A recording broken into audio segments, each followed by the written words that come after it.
Welcome back to the In Team Podcast. Today we got a very special guest. Would you like to introduce yourself? What's up, everybody? This is Daniel Liu. I'm the CEO of Akrew, and I'm glad to be here. Glad to have you. So we're gonna start off with a funny question. How did the Akrew form originally? Because a lot of people just always like meme about it. But do you mind like let us know how Akrew formally like how they formed? Yeah, for sure. No, so yeah, I mean, it's very true. You know, we are the Animal Crossing org, but essentially, you know, back in 2020, I made a website that went pretty viral. That's essentially, you know, it's like a Facebook Marketplace or a Craigslist for Animal Crossing. Yeah. And that site went viral. We had, I went from having like 10 users to having like 30 million within the first month. And so we've been working on. Holy shit. Yeah. So pretty viral website. Probably still the most viral thing that we've done. And I took that and I kind of expanded it out to a multitude of games. So, the new platform is called Tradery. And we have over 35 games on there. So we support a lot of games like Roblox, Diablo, Rocket League is another big one. Mhm. And so that's kind of what we do on the daily. And that's honestly like, 70 to 80% of my week is in working on the website. But in 2021, we were kind of thinking, we're like, hey, being a website is really cool. Having a website and operating is awesome, but it's really hard to kind of build a story around that, build a brand around that, right? Mhm. So one of the options that we thought of is starting an esports team. So late in 2021, around October, November, we decided to go out and look at, what does it look like to start up an esports team? We picked up Easy5. Back then. And then, I honestly had no idea at the time, like how well it would go, what we were doing and things like that. Yeah. But obviously it kind of took off. We had our whole 35 win streak back then, beating, pretty much every T2 tournament out there. And then, the rest is history. We've been grinding ever since. Damn. What a jump. What an evolution. I feel like you guys have For the most sure. interesting one because a lot of orgs, they start with games like League of Legends, they start with Apex, they start with Halo, and then they branch off. You guys started off with a little game, not little game, but a pretty smaller game compared to them in Animal Crossing, and then you guys just exploded on that. Because now you guys have a Rocket League. Yeah, team, no, correct? I mean, it's actually really interesting. I think that one of the things I've learned being in gaming is that, I would say Twitch isn't everything, right? Twitch is a really good way, I guess, to gauge games. But there are games out there that are way bigger than the games that we think, that we think is what's popular, just because that's what we see in the media, right? Or that's what we see streamers playing, right? Like one of the examples that I'm a big fan of right now is Stumble Guys. I know you guys have heard of Stumble Guys, but essentially, you guys have heard of Fall Guys, right? Yeah. So Fall Guys, essentially Stumble Guys, almost a complete ripoff of Fall Guys, right? But the interesting thing about it is that somebody saw out there Fall Guys wasn't doing well, right? Obviously, you all know about the kind of the decline of Fall Guys. Yeah. They went and built a similar game, but they made the netcode better. They made skins. They really pushed levels, and they also made it. The big thing was they made it for mobile as well, so it works on iPhone and Android. And the craziest thing is Stumble Guys is actually bigger than Fall Guys. And even though you see all these streamers and things like that playing Fall Guys, Stumble Guys is actually way bigger. It's got way more users playing it at once. Many more users playing it, on the App Store. It's like the number one game in the iPhone App Store or something like that. Wow. Okay.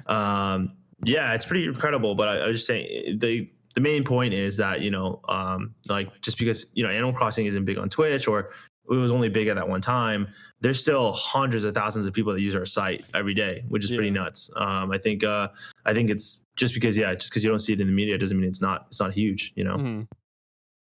So the initial, when you first started your esports, when you started signing the Valorant and you started signing the Rocket League team, did you ever initially think like, damn, like this is like harder than I thought it would be? Or were you like, okay, I kind of understand the grasp of like how do do a contract, you have to take care of your players, you have to get a management team, you have to do all that. Like what was the biggest struggle when you first started like making the esports team? Sure. I think I think the biggest struggle was probably just learning kind of like the landscape of things. I would say like contracts, team management, all that kind of stuff I've done before, in other careers and stuff like that, not with specifically with gaming. But I actually that part of it I actually found surprisingly easier than I thought it was going to be.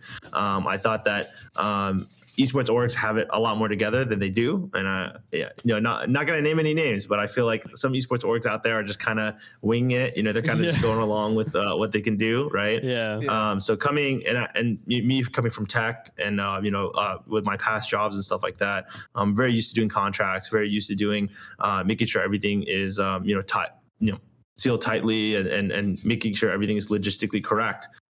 So that front, is really, really surprising. A lot of players and a lot of the coaches that we've had, they'll say, wow, like you do everything so legit, all these contracts are so legit. Everything is so legit, like compared to some of these crazy orgs, even if you can like quote unquote it, have done for them. Right. So I think that's one of the things, like I said, that was a little bit easier, but I think the harder part was kind of like almost being a new org and dealing with those kinds of things. So, I mean, like I said, a lot of these orgs that some of these players have done in the past, because especially with a new sport like Valorant, there's a lot of bad people out there. There's a lot of scammers. There's a lot of people who, didn't pay their players, didn't pay their coaches, stuff like that.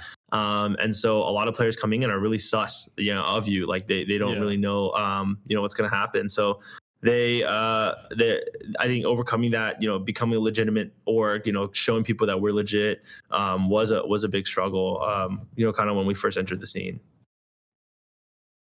So like when you guys first started, how did you go about trying to like find players and coaches? Did you just go, oh, this guy's kind of popular, or this guy looks good?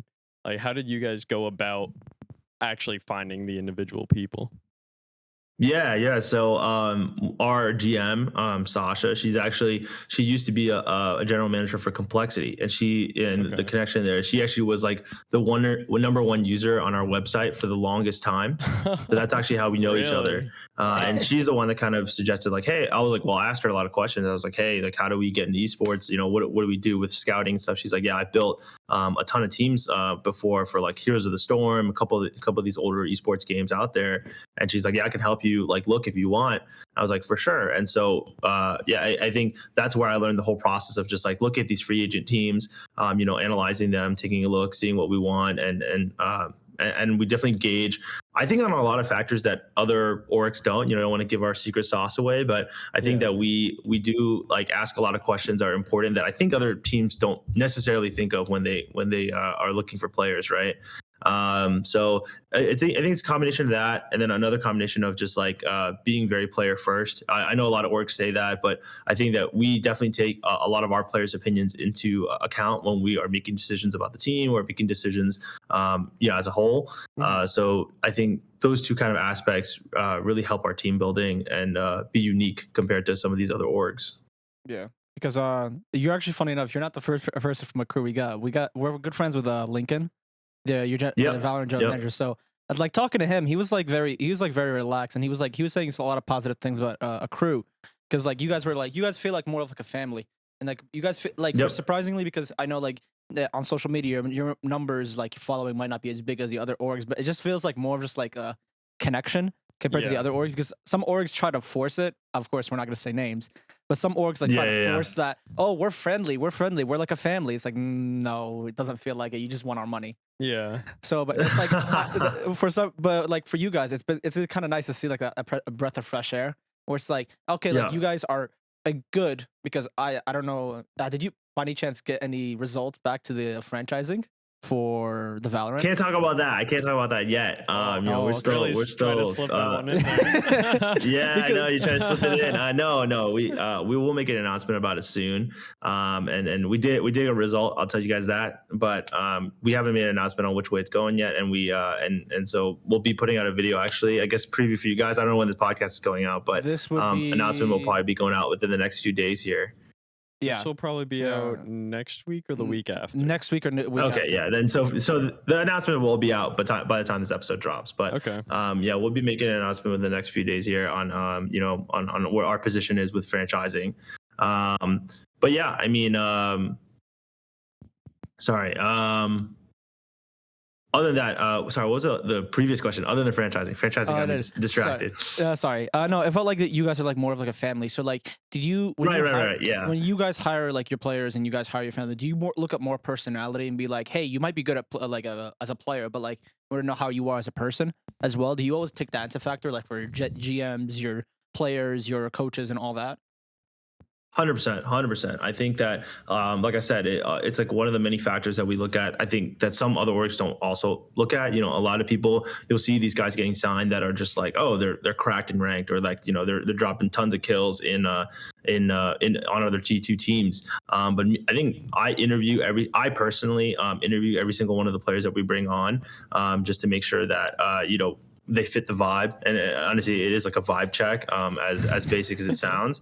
You know, we ask them basic questions just to make sure that they'll fit along with kind of our entire culture as an esports org. And yeah, the whole family aspect, I mean, we push that pretty hard. I mean, for the boot camp, as well as the first LAN that we did as a team, I came out down there and hung out with the guys for a few days each time, just to make sure that, you know, they know me, you know, they know what we're about. You know, we want to make sure that the whole entire team knows, you know, what Akrew is trying to push forward with our entire esports, right? So I think that yeah, it is really important to have that family aspect, and really push for it. And the followers and stuff, I think, will come naturally, right? Like we'll keep working on it, we'll keep pushing it, but we don't have to kind of force it, like you said, with all the other teams out there. No, for sure. Because yeah, it's been good to see that. Do you guys like hope to what other games do you wish you would be into? Because I know you guys right now you're in Rocket League and Valorant. What games would you like to be more into or more involved? Yeah, I mean, right now, those are kind of our focuses. And just because, number one, I believe in Riot a lot, and then number two, Rocket League, I think is one of the best esports out there right now. I think 100%. there's just a lot of really dedicated people in the scene. You know, I think that's one of the cool things that I've learned being more into Rocket League. I didn't really know too much about Rocket League when we started esports. And that's actually why we went to Valorant first, because there's a couple of people here on the team, Akrew team, that play Valorant. So we kind of have a little bit of a better understanding on like what makes somebody good, what makes somebody bad. You know, we're not experts, but at least we have some idea of what's going on. And then Rocket League is something that we had to do a lot of research, and that's why the teams were picked up so far apart, was because we had to do a lot of research and learn on like, okay, what makes a good Rocket League team? You know, who are we looking for, and you know, how can we be competitive? But yeah, I mean, I think in terms of other games, nothing in sights right now. I know Apex is a big one people keep asking us to get into. But I think for esports right now, we're kind of just you know, hard focused on those other two, because like I said, still right now, 80% of my week is probably still working on the website and making sure that the business runs, where the esports you know, can kind of live. And I think that's another thing that kind of comes across. I think you mentioned, you know, oh, these orgs are looking for your money, right? You know, it's pretty well known. I'm sure you guys know, or you guys have heard, that, you know, esports is pretty not profitable, right? I mean, esports is really big marketing play for most people. You know, the only way you make money is either sponsorships, right, or selling players, right? And for us, we're not really into the whole game of selling players. You know, when a player leaves, either it's because, you know, we want to support them to move on to something bigger, better. You know, obviously we've seen some of our player moves in the past. Like they personally want to move, and we want to support them to do that. You know, we don't want to hold them back, or we don't want to lock them into contracts. That's not something that we do. And then on top of that, so the only other way is getting sponsorships, right? And being a small organization, you know, it's really hard to get sponsorships. I mean, if you don't have the fan following, you know, the sponsors are, you know, they'll throw maybe a deal here and there, but it's not going to be something big that's going to be able to actually support the team, right? So for us, we mostly like to focus on our business, mostly, and the business is what fuels the esports. So doing as much as we can in esports, that makes sense, right? And that's we're kind of just focused on a few sports right now. It's actually, a really cool way of looking at it. That the esports itself isn't that profitable, but you guys have this external source of income to kind of be able to fuel that. I like that. Yeah, honestly, and if you guys really look at a lot of esports teams, that's kind of how most of them work. I mean, if you look at even TSM, right? TSM doesn't make money on their esports, right? TSM makes money on all their other products, like their websites and their portfolios that they have, Yeah. and the FTX deal, like investors and stuff like that. Yeah. So those are the kinds of things that make TSM money. Or if you look at 100 Thieves, merchandise, like that's where they make all their Yeah, money, that's right? insane. Merchandise Yeah. creators, like sponsorship deals, but that's because they signed some pretty large creators, right? And they're able to do that. So yeah, so I mean, if you look at some of the big teams, like it's always kind of something else, right? And then the esports is really what they use to connect with the fans, right? Mm-hmm. Yeah, because I've noticed that, like over the time, like I've been following esports. Each org like is good in their own kind of way. Because like how you said, 100 Thieves Yeah. they're really good at their merchandise, and like NRG, they're very content heavy. Like they base a lot of their players, like a lot of their income and like their branding is because of their content, like Asu, Lulu, all that. And like I feel like you guys even starting off early, you guys have more of that like, hey, we're more of a family. We're not anybody crazy. We don't have any like as of now. We don't have any huge content creators to back us up on it. But we're just a family. You guys can like we just feel like home for the most part. Yeah. And I feel like you guys have done that really well for the most part. When you first started off with esport, did you ever see other esports org and be like, I could do that better? And that's one of the motivation of doing it for the most part. I hate to sound, I don't want to sound cocky or anything on here, but for me, like, I think that's just how my brain works, honestly. Like when I see something, I always feel like, hey, like, I could do that. I could do it better. You know what I mean? But it does come down to resources, right? Like it's like how much time we have, right? I think that, like I said, I don't want to too aggressively move into esports just because, we may fall short if we don't have all the time that we can spend in there, right? And the resources in general, right? So, but yeah, I mean, I think it was part of it. I think it was a lot of different things. I mean, it was interest, obviously. I think I've always been an esports fan. Just wanted to see what it would look like to have a team. And then, Riot, having Valorant being so new, I think it was something interesting to hop into and see, what we could do in the space, while Valorant is still a new game, right? Obviously, franchising came so much faster than we thought. We actually thought that it was still about a year out. But I think that it has been a really cool experience to just learn everything about esports and get into the industry, meet people. There's a ton of different reasons I think that esports has been, something really cool that we've been able to do. I like it. I think you're putting it in a very good, like, very upfront, but like in a good way. I feel like because a lot of people, people in the industry, they make it like very stressful. But for you, you're like, it's not profitable, but this is how I see it because it almost feels like it's more like a passion project than, which I think is a very good thing. Yeah, because you're like, and I think that's one of the big things that, like I said, it makes it, I'm gonna say easier, but it makes it more genuine for us, right? Mm-hmm. Because number one, I'm really transparent. Like I like to be as transparent as possible, with the players, definitely, with the rest of the org, and even with the public, right? Like I as long as Riot says I can say it, or like and it's nothing like too crazy that we're trying to reveal or anything like that. No, I try to be as upfront as possible, and like you said, hopefully that's coming through to you guys. We try to be as real as possible. But then on the flip side of that, I think it helps drive the like you said, the family aspect, the competitive aspect, all these other kind of things that have been coming positive out of our team is because we don't really worry about like, okay, we need to make money. Because one of the biggest drivers for a lot of these tier 2 orgs is that they need to make money, right? And so a good bit of them, I know the owners and stuff, they literally make money on flipping players. So they'll bring in a player, they'll build them up, and it sounds bad. I guess I don't want to put it in a negative connotation. I think it's that that's just how they operate. Right? They bring in players, they build them up, they build on the branding, and then they sell them to a bigger org. And I think that is a really viable business model. But because we don't have to worry about that, we can spend a lot of time building our team, making them kind of have that team cohesion, and spending the time to have them, win, and really just focus on that.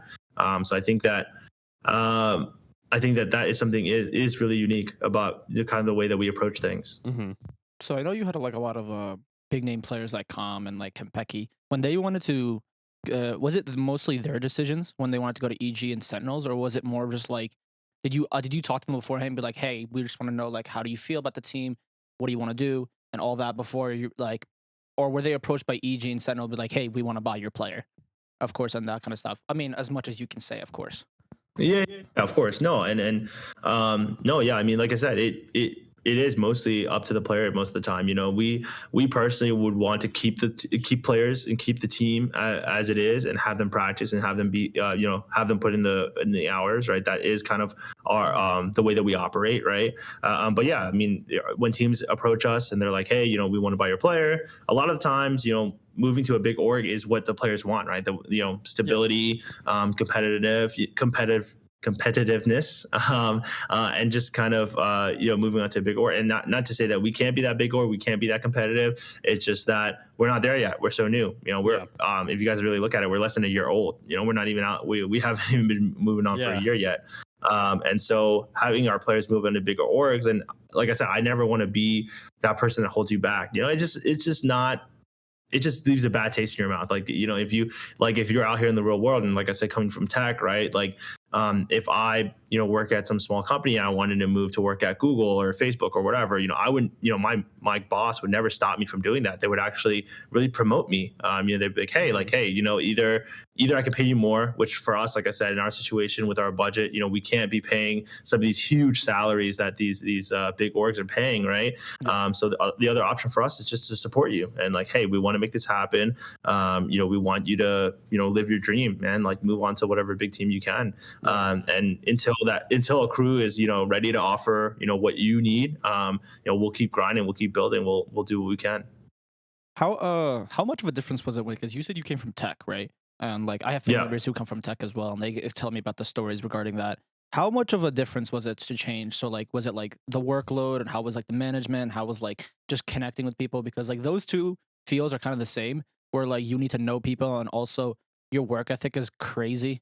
Like they require a lot of work ethic regarding that. So how were you able to transfer some of the skills from tech to the esports scene? Yeah, I mean, I think work ethic is just aside from everything. Honestly, I think work ethic is no matter what industry you're in, you need work ethic, right? So I wouldn't even say that really translates like that. It's whoever's willing to put in the hours is gonna make it, right? And you can see that in every single industry out there. I would say what the transferable things that I think, honestly, in tech that are better than esports right now is just really the logistics and kind of what I mentioned before about how quote unquote legit everything is. Making sure that everything is done by contract, making sure that you're paying your people on time, making sure those are almost kind of like basics things in tech that I feel like esports is still catching up to, right? And esports, for how developed it is and how long it's been around, I think that it has so much further to go, right? There's even when you compare it to something like, or definitely when you compare it to something like traditional sports, right? And coming from the outside and not being from the esports industry, I definitely see that big gap. And that was one of the things that we talked about in our Valorant partnership, actually pretty hefty, is just talking about that gap between traditional sports and esports, where, we see esports obviously has a ton of advantages over traditional sports, but there's just so many things that are missing. And I think one of the things that we talked about the most is kind of that pipeline of becoming a pro, right? One of the things that we don't often think about is, right, why are some players so selfish? Why are there such a small pool of like really good coaches out there? Valorant, League, everything, right? And it's because honestly, nowhere out there, I would say nowhere out there, maybe Korea, I don't know, I'm not super familiar with Korea, but there isn't a really good way for a kid to have a dream to be an esports player and have them walk through that, right? So for example, if you wanted to be a football player, man, you could know you want to be a football player at like 4 years old and have that exact path laid out for you, going to intramural camps, getting to high school varsity, going playing college, and then eventually getting drafted to the NFL, right? That stuff is exactly laid out for you since you're like from the day that you're like 4 or 5 years old, right? Camps, all that kind of stuff. And so for being an esports player, it's like, hey, this kid, maybe he's 16, 15, he was playing games in his room his entire life, from, birth till now. And he's just really good, but he's never been on a team. He's never had practices. He's never had a coach to inspire him. Like all those things are kind of like things that, that are missing from esports that will make really quality players. And I would say, like, honestly, majority of the top players that I've talked to or I've seen, like, have gone through some kind of process where they have some kind of traditional training, or they have the discipline, right? Those things are not learned from esports, I'll tell you that. And so them being able to bring things from outside their industry, outside the gaming industry, into esports has helped them become really amazing players or amazing teams, right? So and I'd say, but from tech to esports, I really think it's mostly like just doing everything really really officially. I feel like that's one of the biggest things, at least tier 2 and like some of the lower tier 1 can learn from tech. Which an interesting thing, because I talked to the management from TSM, like Ali, and I was talking to her, and then I was telling her, I was like, do you guys just sign any pros? Because but like not and like compared to 2013 to compared to now for esports, not only players are they good, we need to be good, you need to be brandable as well, you need to be like entertaining and all that as well. So like, is it hard for you to find someone, because you can see someone like, oh, this guy has like 30K followers on Twitter, he's a cracked player, but he's kind of boring.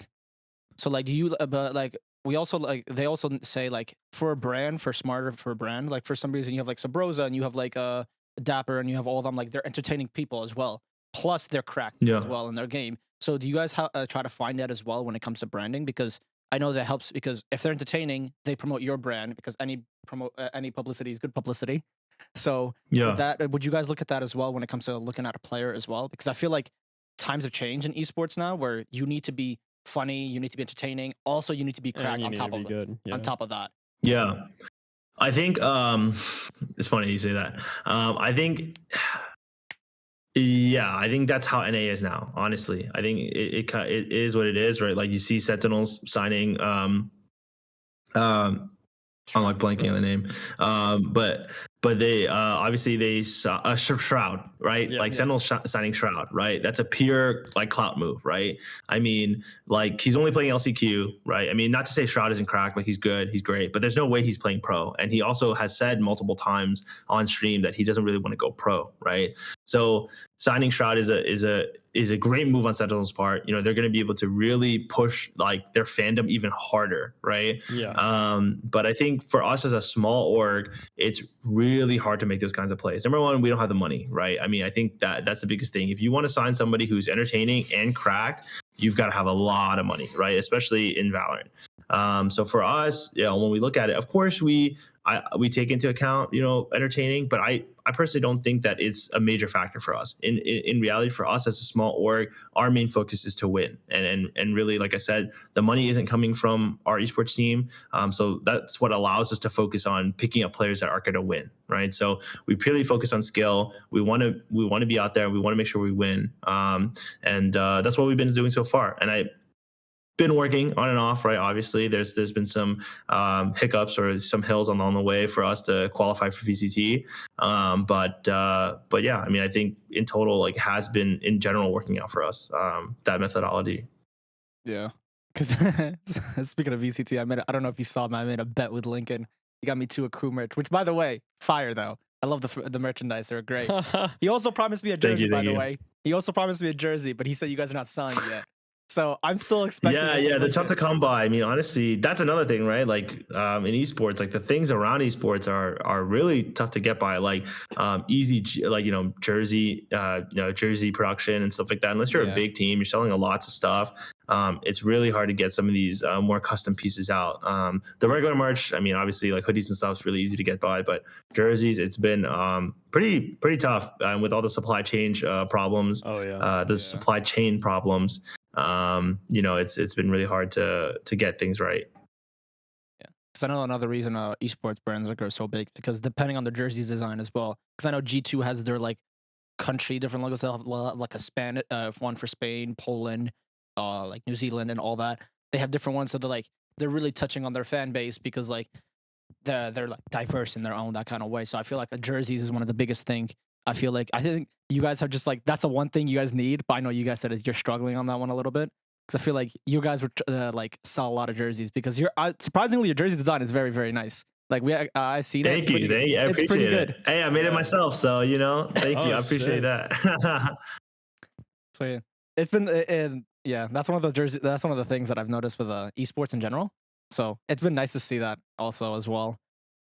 Yeah, that people are actually taking the jerseys, I guess, seriously, even though you don't really see them all that much. Yeah, I feel like Wow. that you don't go to a cafe and you see someone with like a TSM jersey and all that shit. It's like only if you go to an esports event. So I've noticed that. Yeah. Yeah, and that's another thing, right? Like, I honestly think that we think they're cool, and a lot of us think they're cool. Gamers think they're cool, but not a lot of too many regular people are rocking the esports jerseys. Because Yeah. I have talked to a lot of people there; they think they're ugly, straight up. I think it's Oh, funny. really? So yeah, it's your fashion is a whole thing, man. And maybe it is maybe it's just because it's associated with esports. Who knows?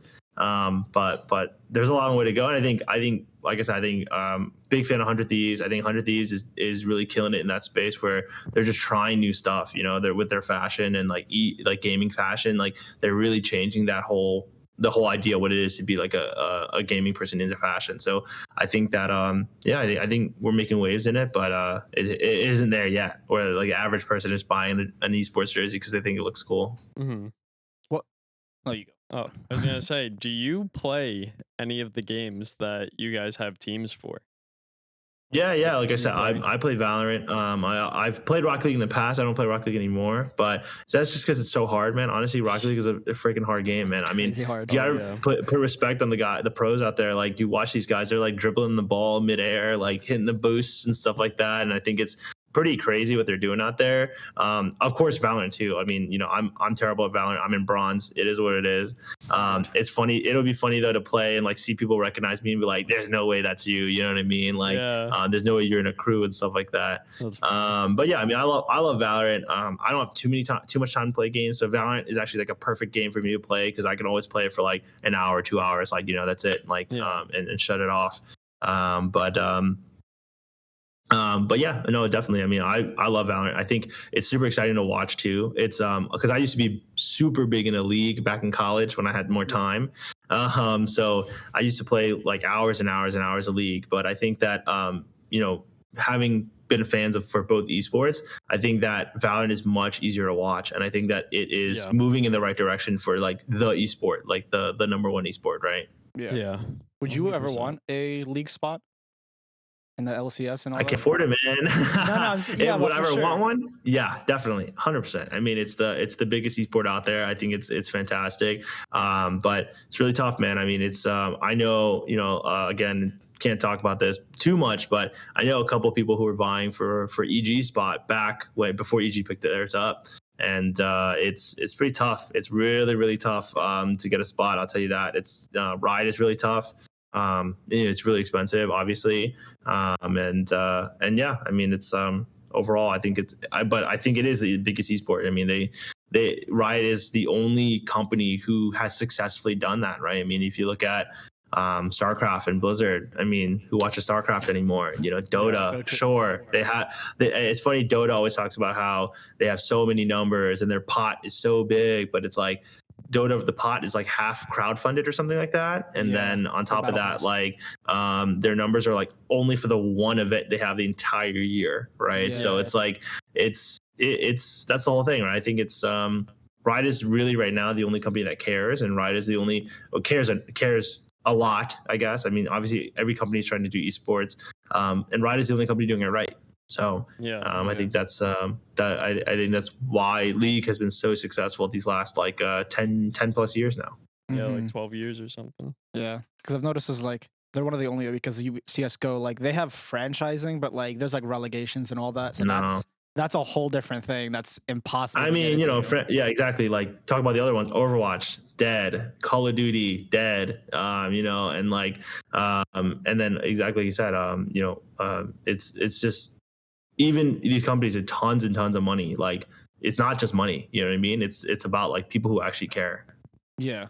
It's like the money can only drive so much, because like if the players are just not happy, it's like, all right, like do you still want to play? Do you not?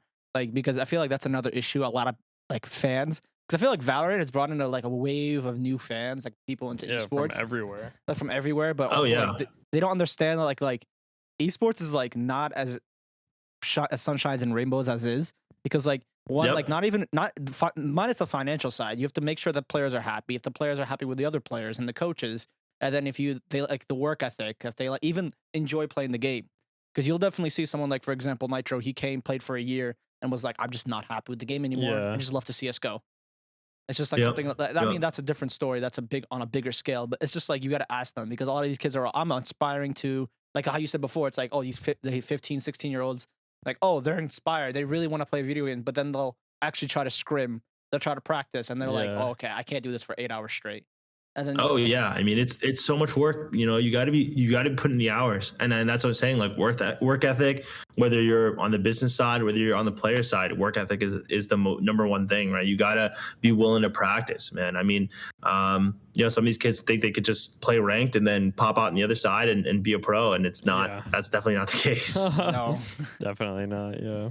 ranked is like completely different. I feel like in every game as well. I feel like, for example, Rocket League, 100%. You can't just go in because if you're cracked like highest rank, you can't just come into the pro scene and be Yeah. like, oh, I can do this easily. It's like, no, you have to you have to like synergize with the two other players. If you're playing threes, you have to like synergize with them, because I don't know, like, funny enough, I love watching Rocket League because I can see them. They don't talk at all. They just know what to do, which is It's like, kind of crazy. which is the interesting fact about. I feel like that's why Rocket League is such a, not an easy game to brand, but it's just like a good game to brand out.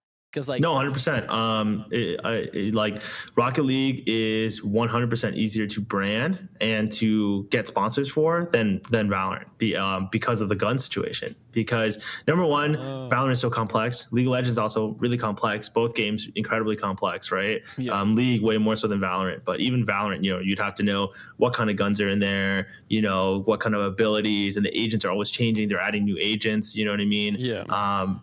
Rocket League is soccer with cars. That's literally Yeah, it's what it pretty comes down easily to, digestible. and it's really easy to pitch to people because there's no guns in it, and like I said, guns is a big part. Like in a lot of countries, Really? guns are very taboo, right? I mean, like especially Asian countries like Korea, Japan.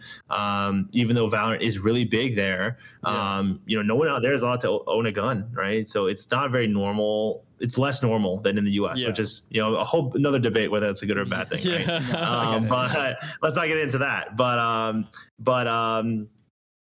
I think that just having just exactly like I said, like having that kind of separation makes Rocket League a much more brandable game. And you can get it's very kid friendly. You can have kids brands come in. You can have a lot more opportunities to get sponsorships because of how simple and how and family friendly Rocket League is.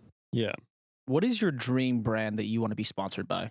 Like that one brand's like, fuck. Dream brand. I would love to be sponsored by them. It could be something crazy man. or something simple.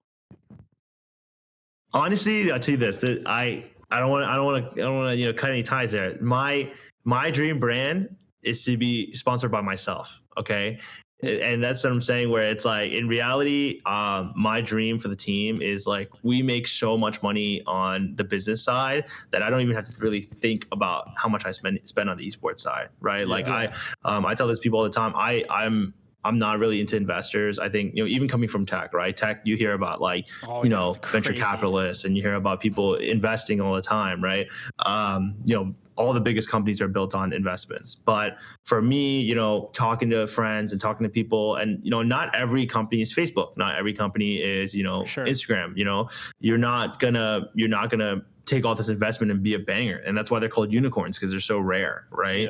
Yeah. So for us, like, I really didn't want to take investment. I really wanted to see, what can we do, just us? This is the money we make. This is what we do. And I want to continue kind of running on that train, and if it takes us longer to get to, being a huge org and being as big as we want to be, I think that's fine. I want to work at our own pace. And like I said, I think the team, it's not that, I expected the team to be this good. I'm not going to say I'm a master at esports, right? I think it went unexpectedly well, and that was one of the most amazing experiences I've had, is that crazy rise that we had. Yeah. But I think that I'm cool with working at the pace that we can work at, just to make sure that we can do things the way that we want to do them. Because as soon as you take sponsorship, as soon as you take investment, they can tell you exactly what they want you to do, right? And you have to listen to them. You took their money, Yeah. Whereas for us, like, we we're kind of running our own train right now. Have you had ever a sponsor come up to you and like offer you a sponsorship, but in the same time, they're like the things they wanted you to do was like, that's not us, or that's not how we run shit. No, You don't have to not say the really. name, I'd say less so. It's more so like just like categories that we're not into, and even like Riot straight up blocks these categories like crypto and like casinos and but they're gambling and sponsored by stuff. Crypto.com. That's mostly more. Sorry, what's up? I think League is sponsored by they're sponsored by a crypto company though. That's what's the crazy part. Yeah, but it's like the whole thing is like it's like you have to get approval from Riot, right? I think crypto, like most crypto stuff, they're not going to be cool with, but obviously there's some bigger crypto, things like FTX, obviously, or like Crypto.com or Crypto Arena. Like there's some big companies that they're cool with, Coinbase, stuff like that. But I know that majority of crypto stuff we like to stay away from, and just being in gaming in general, right? So we're not just in esports, we're in gaming in general, like knowing the whole NFT world, knowing about all rug pulls and all these, and also even before NFTs, ICOs, like just being in tech and knowing about that. Because ICOs and NFTs, basically the same thing, honestly.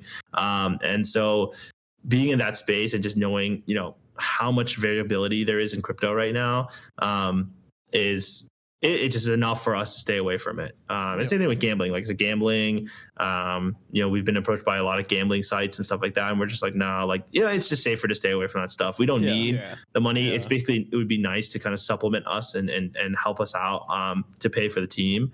But for now, we're just like, we don't really want to stick to any of that stuff. But nobody that's like, oh yeah, you have to do this, and this. And we're like, nah, like that's not us. Like, we don't want to do that. Nobody yet. Happy to hear that.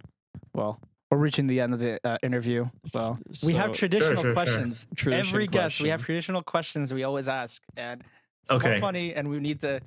So take this seriously. Very serious. Questions. Yeah, very serious. Very serious questions. Okay. First question: do you know what a bidet is? Yes. Okay. What is your opinion on it? Good or bad? Love them. I have one. Yes. Fuck, dude. Yes. He's like the first one in like 3 interviews though that said yes. Said yes. So I have a bidet. It's funny, man. I think it's once you go to Japan and you use the Japanese toilet, you can never go back. So. See, I have yet to. This kid though. So the thing for me is I'm from the Middle East, and there's bidets everywhere. Every household, every restaurant has a bidet. So for me, it's like in our tradition or like our culture, we always like there's always one in the house. Always, right? Yeah. So then they always give me shit for it because it's like, dude, it's so weird. And then like I have to explain to them like how beneficial it is as a whole. So it's a cultural thing, man. It's a cultural thing, 100%. I think like I said, like I grew up here. I was born here. In right outside of DC. And so I never used it, but my mom, she's from Vietnam, and she's used it over there. She lived in Paris for a little bit. Like everybody in Europe has one, so it's a lot more common outside the US, basically pretty much everywhere outside the US, other than other than the US. But like I know Asia, pretty much everybody has one, and in Europe, a lot of people have one in Europe. So it's pretty common. So yeah, I've been telling these guys, I'm like, it's definitely just not an American thing. Yeah, they think like it's like this big thing. I'm like, nah, bro, it's like $30. Put that shit in your toilet. That's it. You're gone. Like, that's honestly, exactly. They make them really affordable nowadays. You get one on Amazon that just like literally hooks onto your toilet. You don't even have to buy the fancy Japanese toilets. Japanese toilets. I don't have a Japanese toilet. I have one of the add-ons, but my friend has a Japanese toilet. She will, open up, say hi to you, and like, what the fuck? Like, dry you off and stuff. That's crazy. Imagine like 2 a.m. You gotta go piss and it just says hello to you as you fucking go. It literally does. I mean, my friend, like, I'll walk, I'll open the door and then she will just open up and be like, hey, what's up? Like, it's ready for you. I wonder how trippy it is when you're terrifying. like, imagine like you're drunk 2 a.m. You come home and it just starts talking to you. You're like, what the fuck? Yeah.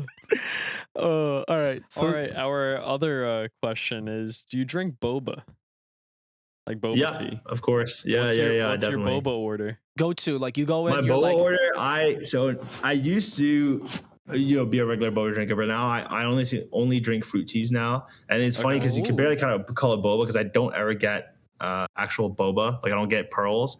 Okay. Because it's just like a lot of carbs, number one, man. I'm getting up there. That shit fills you up. Got to watch the weight. And then on top of that, it's just not. I don't know. I'm not a big fan of it anymore. Like just the chewiness and stuff like that. So usually I get a fruit tea, My go-to recently has been like anything passion fruit or anything mango, Okay. green teas or black teas, and then aloe vera. If you guys never tried it, so No. they chop up the aloe vera. It's kind of like little cubes, so it's like similar size of the boba but it goes in. It's like very refreshing, very light, and then I always get like 50% sugar or even like sometimes Yeah. 30% sugar. Some of these places make Okay. it really sweet. Yeah. All right. Like the Oh. answers. Good answers. Good answers. I I've like had a it. lot of good boba. Very answers specific, man. Very recently. specific. Every place I I go, like- that's usually what I get. So Yeah, because we're like boba fiends, so we're always like, you know what? Fuck it. Let's ask because we had some people. George Geddes, he just doesn't drink boba. He doesn't like it. dude, George Geddes, he doesn't eat anything, man. Come on, Bro, let's- he's let's so be real. British. It's crazy. I'll He's tell so you. I'll tell you British. right now. British cuisine. I'll say this on record. British cuisine, probably the worst cuisine out of the entire Hot world. take. Like literally. Hot take. Like I don't even think the that's a hot take. I hot think that's take, just a the fact. most blandest. Like every good food I've had in the UK or London is like another culture's food, right? Like not UK food. You know what I mean? Even in America, we've got burgers, right? Or we've got like really, Pizza, really chicken. like. Yeah, we've got some pretty American stuff over here, and I'm not saying American food is the best either. Definitely not. Yeah. Yeah. But yeah, like UK food, very bland, man. Very, very whatever. Yeah. No, I get that. Because he was like telling, he's like, nah, I don't even drink that stuff. I don't like it. And I'm like, what? like that shit like blew up ever since COVID. I feel like the stocks for boba has just increased, and I feel like I everyone mean, has I've been tried it drinking boba once. since. Man, I've been drinking boba since like what, like 2012, like 10 years Ahead of now. time. So Yeah. yeah. No, all right. Yeah, it helps being Asian. All the Asians love their boba, so it is what it is. For sure. All right. I think that's the end of the question. Body chance. Thank you for coming on. Yeah. It's been a great. Like, For sure. I actually like seeing your perspective on like how esports is and how to run the business. Actually, like makes it easier and feel like it's digestible. So like you make it sound easy, but of course it's not that easy. Yeah. But you make it sound easy. yeah, I would say it's definitely not easy. 100%. That if I made it seem that way, good, I guess. I like the word you said. I like making it digestible, but it's definitely not easy running esports org. yeah. It takes a lot of hours, takes a lot of effort, and like you said, managing all the different pieces of it is the biggest challenge. So For sure. So Cool. would you like to plug in anything? Promote your Twitter? Anything regarding? Do you have any future plans? Any future projects for Akrew? Yeah. Follow us at Akrew HQ on everything. We try to make everything consistent. Follow me on Twitter, SquishQuinn. It's like the first part is Squish, the end of Penguin, literally squishy penguins. You've had the name since middle school. And other than that, yeah, I mean, we'll be posting everything that we're doing on Akrew. So that's the best place to follow us. Cool. All right. Thank you guys for Oh. listening. Appreciate it. Love you.